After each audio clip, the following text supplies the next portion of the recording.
चलिए देखते हैं सिंपल प्रेजेंट क्या है और सिंपल प्रेजेंट की पहचान क्या है, सिंपल प्रेजेंट की बनावट क्या है, ये कहाँ कहाँ यूज होता है, इसका क्या क्या सेंस है, ग्रामर हमें कहाँ कहाँ इजाज़त देता है मुख्य रूप से सिंपल प्रेजेंट को प्रयोग करने के लिए। यदि भाषा के मुताबिक, हिंदी भाषा के मुताबिक अगर हम इसकी बात करें तो इसकी क्रिया में ता है, ती हैं, ते हैं लगा रहता है। लेकिन एक बेहतरीन स्पीकर होने के लिए हमें इस पहचान से जरा हटकर भी काम करना पड़ेगा। यह बात बिल्कुल सही है कि जब हम हिंदी भाषा बोलते हैं तो 80% 90% हम ता है, ती है, ते हैं हमारी भाषा में आ ही जाती है जब हम इस टेंस को बोलते हैं। लेकिन बहुत सी ऐसी जगहें हैं जहां पर ता है, ती है, ते हैं रहने पर भी वो सिंपल प्रेजेंट नहीं होता। लेकिन बहुत सी ऐसी जगहें हैं जहां पर ता है, ती है नहीं है फिर भी वो सिंपल प्रेजेंट होता है। तो आखिर इसका क्या चलन है, इसकी क्या शर्त है, हम देखेंगे। अगर सिंपल प्रेजेंट की अगर हम बात करें, जैसे ता है, ती है की, तो मैं उसे 10 सालों से जानता हूं। अगर आप बोलचाल की भाषा में अगर आप बोल दें I know him for 10 years, तो आपका लिसनर समझ जाएगा कि आप क्या बोलना चाहते हैं। और मैं भी इसी चीज पर जोर देता हूं कि पहले हम इस चीज को सीख लें, क्योंकि जब हम किसी भाषा को ढंग से सीख लेते हैं उसके बाद जब हम उसकी व्याकरण को पढ़ते हैं तो उस व्याकरण को समझने का, उस व्याकरण पे विचार करने का, उस व्याकरण पे तर्क करने की जो हमारी शक्ति बढ़ती है उसका आप हिसाब भी नहीं लगा पाएंगे। लेकिन अगर बिना स्पोकन किए या बिना अंग्रेजी भाषा का थोड़ा सा ज्ञान लिए हुए, बिना ट्रांसलेशन का ज्ञान लिए हुए यदि आप अंग्रेजी व्याकरण को पढ़ने बैठें तो मुझे लग रहा है कि आप वेस्ट ऑफ टाइम कर रहे हैं। 100% ये समय की बर्बादी ही होगी। खैर, आते हैं जरा सा सिंपल प्रेजेंट पर। जैसे मैंने अभी एक एग्जांपल दिया था आपको, मैं उसे 10 सालों से जानता हूं। यह एक प्रेजेंट परफेक्ट है, ये सिंपल प्रेजेंट नहीं है। अगर पापा देखे तो तुम्हें डांटेंगे, देखे इसमें कहीं भी ता है, ती है नहीं लगाया, लेकिन फिर भी ये सिंपल प्रेजेंट है क्योंकि ये कंडीशनल सेंटेंस है और कंडीशनल सेंटेंस सिंपल प्रेजेंट में होते हैं। तो आगे के जो भी यूजेज हैं हम जरूर पढ़ेंगे। अभी हम सिंपल प्रेजेंट को उसके स्ट्रक्चर के मुताबिक, उसकी संरचना के मुताबिक देखेंगे कि आखिर सिंपल प्रेजेंट क्या है और सिंपल प्रेजेंट किन किन अर्थों में प्रयोग किया जाता है। यदि सिंपल प्रेजेंट की अगर हम बात करें तो सिंपल प्रेजेंट को मुख्यतः 3 स्ट्रक्चर दिया जा सकता है: subject, verb, object, subject is a मार, नाउन प्रोनाउन एडजेक्टिव, और subject has have, noun pronoun adjective. अब जरा सा आते हैं सब्जेक्ट एंड वर्ब। पहले इस पर आते हैं सब्जेक्ट एंड वर्ब, यानी कि जिस वाक्य में क्रिया हो रही होती है, यानी जिसमें एक्शन हो। Subject, verb, object and verb को आप देख सकते हैं कि यहां V1 एंड V5। V5 का मतलब होता है जिस वर्ब में हम एस या ES जोड़ते हैं, यानी जिसे हम SES फॉर्म भी कहते हैं। आई, यू यानी मैं और तुम, और प्लुरल बहुवचन के साथ हम V1 का प्रयोग करते हैं। और जितने भी सिंगुलर हैं आई और यू को छोड़कर, अगर ग्रामर की भाषा में बोले तो थर्ड पर्सन सिंगुलर नंबर के साथ हम वर्ब में SES फॉर्म का प्रयोग यानी V5 का प्रयोग करते हैं। दिमाग में रख सकते हैं, इसको और भी तरीके से समझ सकते हैं कि आई और यू को छोड़कर दुनिया के जितने भी सिंगुलर सब्जेक्ट होते हैं वो टोटल थर्ड पर्सन के अंतर्गत आते हैं और उनमें SES लगता है। एक एग्जाम्पल देखते हैं, तुम किताब पढ़ते हो। यहां पर तुम जो सब्जेक्ट है वो सिंगुलर ही है, लेकिन ये थर्ड पर्सन का सिंगुलर नहीं है। इसकी गिनती प्लुरल के साथ होती है, यानी आई यू सिंगुलर होते हुए भी ये प्लुरल की तरह ग्रामर में व्यवहार किए जाते हैं। तो तुम किताब पढ़ते हो, मैंने यहां पर आई लिख दिया था। यू रीड अ बुक, वह किताब पढ़ता है। यहां भी मैंने सब्जेक्ट सिंगुलर लिया है जो कि थर्ड पर्सन का सिंगुलर है, इसलिए मैंने वर्ब में यहां पर क्या किया, SES को जोड़ दिया है। तो बस दिमाग में यह रखना है कि यदि आपका सब्जेक्ट आई है, यू है, प्लुरल है, तो just you have to use V1, केवल V1 का प्रयोग आपको करना है। यदि आपका सब्जेक्ट आई और यू को छोड़कर दुनिया में कुछ भी एक वचन का है तो उसके वर्ब में आपको S एंड ES का प्रयोग करना चाहिए। एग्जाम्पल आपके सामने है। अब जरा सा आते हैं दूसरे एग्जाम्पल्स पे, दूसरे स्ट्रक्चर पे। Subject plus is MR, noun pronoun adjective. यह कब प्रयोग होता है, जब हम किसी चीज के एग्जिस्टेंस के बारे में बात करते हैं या तो फिर हम किसी नाउन के तारीफ के बारे में बात करते हैं। जैसे वह एक शिक्षक है, यह वर्ड जो शिक्षक है, हम इस नाउन या प्रोनाउन के बारे में यानी इस सब्जेक्ट के बारे में हम कुछ ना कुछ बता रहे होते हैं कि वह क्या है, और यहां पर हम इज MR का प्रयोग करते हैं। और जैसा कि हमने लिखा है आई यू प्लुरल V1 लेते हैं और सिंगुलर V5 लेते हैं, वही कंडीशन यहां पर है। ये जो इज है वो V5 है और ये MR जो है ये V1 की संरचना में आते हैं। जी हां, ये बिल्कुल मुख्य वर्ब है। अगर आप इसे हेल्पिंग वर्ब मान रहे हैं तो फिर ये आपकी गलतफहमी है।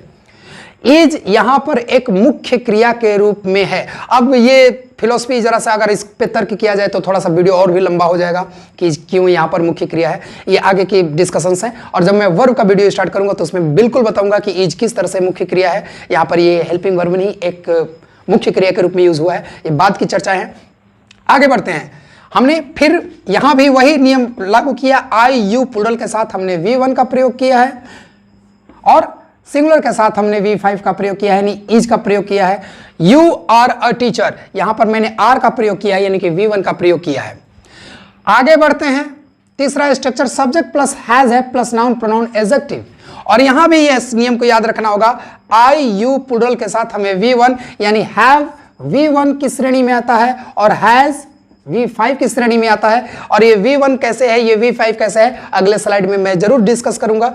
बस अभी दिमाग में ये रखना है कि वी हैज V5 है, हैव V1 है, एम और V1 की श्रेणी में आते हैं और इज जो है V5 की श्रेणी में आता है। और यही नियम चारों तरफ लागू होते हैं। आप देख सकते हैं कि सिंपल प्रेजेंट के यह 3 मुख्य स्ट्रक्चर आपको बनाए गए हैं। एक चीज और मैं आपसे बता दूं, अगर इस स्ट्रक्चर के पहले एग्जांपल को देख लेते हैं। जैसे उसे गाय है या उसके पास गाय है, he has a cow, third person singular number है, V5 का प्रयोग हुआ है। तुम्हें गाय है, यू हैव अ काउ, ये थर्ड पर्सन सिंगुलर नंबर नहीं है और इसके साथ V1 का प्रयोग हैव का प्रयोग हुआ है। अगले स्लाइड में हम इसको बहुत डिटेल से देखेंगे कि ये कैसे V1 और V5 है। मैं आपको बता दूं कि सिंपल प्रेजेंट जैसा कि हमने देखा कि वह किताब पढ़ता है या तुम किताब पढ़ते हो, तुम शिक्षक हो, तुम्हारे पास गाय हैं, सिर्फ यही 3 सिंपल प्रेजेंट के वाक्य नहीं है। सिंपल प्रेजेंट की जो वेरिएशंस हैं बहुत हैं। जैसे उसे जाना पड़ता है, सिंपल प्रेजेंट है। वह जाने वाला है, सिंपल प्रेजेंट है। उसे वह हंसाता है, सिंपल प्रेजेंट है। वो उसे हंसवाता है, सिंपल प्रेजेंट है। ये मुझे जाना है, मेरे पास गाय है, ये सारे सेंस जो हैं वो सिंपल प्रेजेंट के। वो जाने लगता है और भी बहुत सारे स्ट्रक्चर्स हैं सिंपल प्रेजेंट के, लेकिन वो जितने भी स्ट्रक्चर्स होंगे वह घुमा फिरा कर इन्हीं तीनों रूट स्ट्रक्चर्स पर डील करेगा।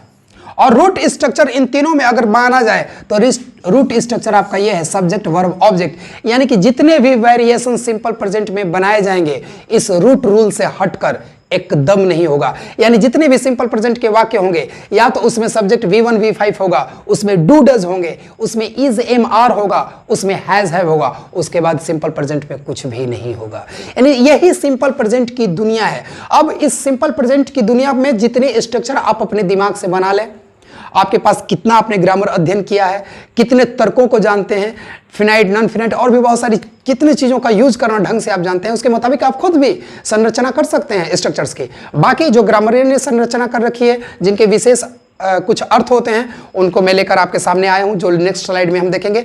बस एक आखिरी वाक्य में मैं ये कहना चाहूंगा कि सिंपल प्रेजेंट में जितने भी वेरिएशंस बनेंगे इसके बाद कोई भी वर्ड्स यूज नहीं किया जाएगा। उसमें हैज हैव देखने को मिलेगा, उसमें इज एम आर देखने को मिलेगा, उसमें V1 V5 देखने को मिलेगा, उसमें डू डज देखने को मिलेगा। इसके अतिरिक्त सिंपल प्रेजेंट की दुनिया में कुछ भी देखने को नहीं मिलेगा। मिलते हैं अगले स्लाइड में। चलिए देखते हैं कुछ उदाहरणों को और समझने की कोशिश करते हैं। वह पढ़ता है, he reads, third person singular number, verb में एस लगा। वह नहीं पढ़ता है, नहीं के लिए डज नॉट का प्रयोग हुआ, और जब डज नॉट का प्रयोग हुआ तो हमने एस का प्रयोग नहीं किया। क्यों? क्योंकि ऑलरेडी एस देकर हमने इसे सिंगुलर घोषित कर दिया है। अब एक्स्ट्रा एस देने की जरूरत नहीं है। यहाँ पर सिंगुलर को शो करने के लिए मुझे एस देने की जरूरत थी क्योंकि मेरे पास कोई दूसरा विकल्प नहीं था। यहाँ पर डू में ही मैंने एस जोड़कर उस विकल्प को पूरा कर दिया। अब एक्स्ट्रा मुझे एस देने की जरूरत नहीं है। प्रश्न जब बनता है तो मैंने पहले ही कहा कि केवल हेल्पिंग वर्ब सब्जेक्ट से पहले आ जाती है और अंग्रेजी में वो प्रश्न बन जाता है, डज ही रीड, क्या वह पढ़ता है। देखते हैं, वे लोग पढ़ते हैं, प्लूरल सब्जेक्ट है इसलिए V1 का प्रयोग हुआ, दे रीड। वे लोग नहीं पढ़ते हैं, they do not read, plural के साथ डू नॉट का प्रयोग। क्या वे लोग पढ़ते हैं, डू को हमने सब्जेक्ट से पहले कर दिया, डू दे रीड। और इसी तरह से सब कुछ होता है, I go, I do not go, do I go. He comes, he does not come, does he come? We play, we do not play, do we play? हम लोग खेलते हैं, हम लोग नहीं खेलते हैं, क्या हम लोग खेलते हैं। और इसी तरह आपको प्रैक्टिस करनी चाहिए छोटे से सेंटेंस को लेकर, पॉजिटिव, नेगेटिव, क्वेश्चन। हिंदी यहाँ पर चलनी चाहिए और इंग्लिश जुबान से चलनी चाहिए। और आप तरह तरह के सेंटेंसेस को बनाएंगे और बोल बोल कर इस ट्रांसलेशंस को बनाने हैं। सोचना यहाँ से है और बोलना यहाँ से है। He goes, he does not go, does he go, वह जाता है, वह नहीं जाता है, क्या वह जाता है। हिंदी आपकी माइंड में रन करनी चाहिए और इंग्लिश आपकी जुबान पर। आप पाएंगे कि बिना पढ़े सारे स्ट्रक्चर्स आपकी जुबान पर आ गए और आप धीरे धीरे बोलते बोलते आपकी जुबान खुल रही है, आप एक कॉन्फिडेंस लेवल को प्राप्त कर रहे हैं। अभी तो आज हम लोग ने सिंपल प्रेजेंट पढ़ा, अभी बहुत सारे स्ट्रक्चर्स बाकी हैं। उसके बाद मैं आपकी प्रैक्टिस के टिप्स दूंगा कि किस तरह से आपको प्रैक्टिस करनी है। क्वेश्चंस को जरा सा देखते हैं। जब हेल्पिंग वर्ब सब्जेक्ट से पहले आती है तभी अंग्रेजी में प्रश्न बनता है। अब जरा सा आते हैं WH वर्ड के साथ, आखिर क्या इसका तालमेल है। बहुत सारे लोगों के दिमाग में ये रहता है कि WH वर्ड का प्रयोग कर देने पर वह क्वेश्चन बन गया, व्हाट लगा दिया, व्हाई लगा दिया, व्हेन लगा दिया तो यह प्रश्न बन गया। बट यह धारणा एकदम गलत है। अंग्रेजी में प्रश्न हेल्पिंग वर्ब बनाती है, ना कि WH वर्ड बनाती है। इसलिए मैंने दो एग्जाम्पल्स यहाँ पर लिखे हैं। व्हाट डज ही रीड और इसी सेंटेंस को मैंने यहां पर लिखा है व्हाट ही रीड्स। इन दोनों में क्या अंतर है? इन दोनों में बस ये अंतर है कि यहां पर सब्जेक्ट से पहले मैंने हेल्पिंग वर्ब का प्रयोग किया है और यहां पर सब्जेक्ट से पहले हेल्पिंग वर्ब का प्रयोग नहीं हुआ है। यह एक प्रश्न है जबकि यह एक प्रश्न नहीं है। क्यों? अगर एक छोटा सा चलिए पल भर के लिए मान लेते हैं कि WH वर्ड प्रश्न बनाते हैं। यदि WH वर्ड प्रश्न बनाते हैं तो मैंने यहां भी WH वर्ड का प्रयोग किया और यहां भी WH वर्ड का प्रयोग किया है। इन दोनों वाक्यों को प्रश्न होना चाहिए था, मगर नहीं, ऐसा नहीं है। यह वाक्य एक प्रश्न है और यह वाक्य एक प्रश्न नहीं है। इसके पीछे वजह यह है कि यहाँ पर हेल्पिंग वर्ब सब्जेक्ट से पहले है, यहाँ पर कोई भी हेल्पिंग वर्ब नहीं है। यानी हेल्पिंग वर्ब ना होने पर वाक्य सकारात्मक माना जाता है और यहाँ पर सकारात्मक वाक्य में WH वर्ड का प्रयोग हुआ है, यानी व्हाट का सकारात्मक अर्थ यहां पर लगाया जाएगा। तो व्हाट का सकारात्मक अर्थ होता है जो, यानी यहां पर व्हाट का प्रश्नात्मक अर्थ निकाला जाएगा।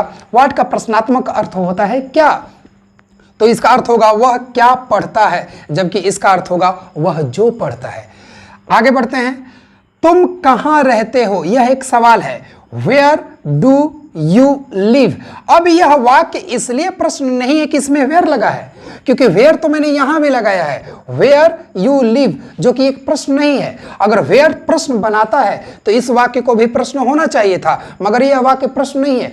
क्यों प्रश्न नहीं है? क्योंकि यहां पर हेल्पिंग वर्ब सब्जेक्ट से पहले नहीं है और यहां पर हेल्पिंग वर्ब सब्जेक्ट से पहले है। इसलिए यहां पर वेयर का प्रश्नात्मक अर्थ लगाया जाएगा, तुम कहां रहते हो, और यहां पर वेयर का सकारात्मक अर्थ लगाया जाएगा, तुम जहां रहते हो।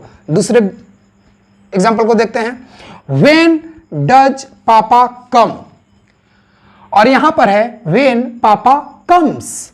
अगर व्हेन से प्रश्न बनने को रहता तो यह भी एक प्रश्न होता और यह भी एक प्रश्न होता, मगर यह एक प्रश्न है और यह एक प्रश्न नहीं है। इसके पीछे वजह क्या है? इसके पीछे वजह है कि यहां पर हेल्पिंग वर्ब सब्जेक्ट से पहले है और यहां पर कोई भी हेल्पिंग वर्ब सब्जेक्ट से पहले नहीं है। इससे साफ सिद्ध होता है कि WH वर्ड जितने भी हैं उनकी भूमिका प्रश्न बनाने में एक सुई के नोक के बराबर भी नहीं है। यानी WH वर्ड प्रश्न बनाते ही नहीं हैं। हेल्पिंग वर्ब सब्जेक्ट से पहले लगकर वो प्रश्न बनाती है। WH वर्ड के दो अर्थ होते हैं। अगर सकारात्मक में लग गया तो सकारात्मक अर्थ, प्रश्नात्मक में लग गया प्रश्नात्मक अर्थ।